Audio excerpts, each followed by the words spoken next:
தமிழ்நாடு அரசால் தன் மக்களுக்கு சேவை செய்ய முடியாது என்பதை நாங்கள் ஏற்றுக்கொள்ள மாட்டோம். நடிகரும் தமிழக வெற்றிக் கழக தலைவருமான விஜய் தனது கட்சி வேட்பாளர்களை ஆதரித்து ஏப்ரல் 12ஆம் தேதி வாக்கு சேகரிப்பில் ஈடுபட்டார்.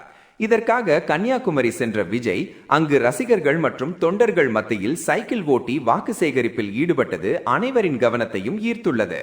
முன்னதாக ஏப்ரல் 10ஆம் தேதி கரைக்குடியில் பிரச்சாரம் மேற்கொண்ட போது கூட இதேபோல் சைக்கிள் ஓட்டினார்.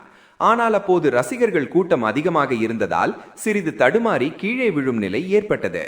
அதிர்ஷ்டவசமாக அவரது பாதுகாவலர்கள் உடனடியாக பிடித்ததால் எந்த ஆபத்தும் ஏற்படவில்லை.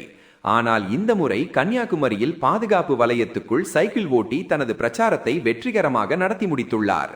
இந்த வீடியோக்கள் மற்றும் புகைப்படங்கள் தற்போது சமூக வலைதளங்களில் வைரலாகி வருகிறது. இதை கண்ட ரசிகர்கள் பலரும் விஜயின் இந்த சைக்கிள் பிரச்சாரம் அவருக்கு நல்ல வரவேற்பை பெற்றுத்தரும் என கருத்து தெரிவித்து வருகின்றனர். மேலும் 2021ஆம் ஆண்டு நடைபெற்ற தமிழ்நாடு சட்டமன்ற தேர்தலில் வாக்கு செலுத்த விஜய் சைக்கிளில் சென்ற சம்பவத்தையும் இது மீண்டும் நினைவூட்டுகிறது என்று கூறப்படுகிறது. மேலும் அனுமதி பெற்ற இடத்திற்கு முன்பாகவே சில கிலோமீட்டர் தூரத்தில் இருந்து சைக்கிள் ஓட்டி வந்த விஜயை ரசிகர்கள் பலர் பின்தொடர்ந்து ஓடினர்.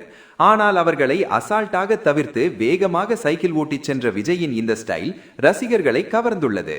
இதனால் சரியான சேட்டை பிடித்த பையன் மாதிரி இருக்காரே என்று ரசிகர்கள் சமூக வலைதளங்களில் கமெண்ட் செய்து வருகின்றனர்.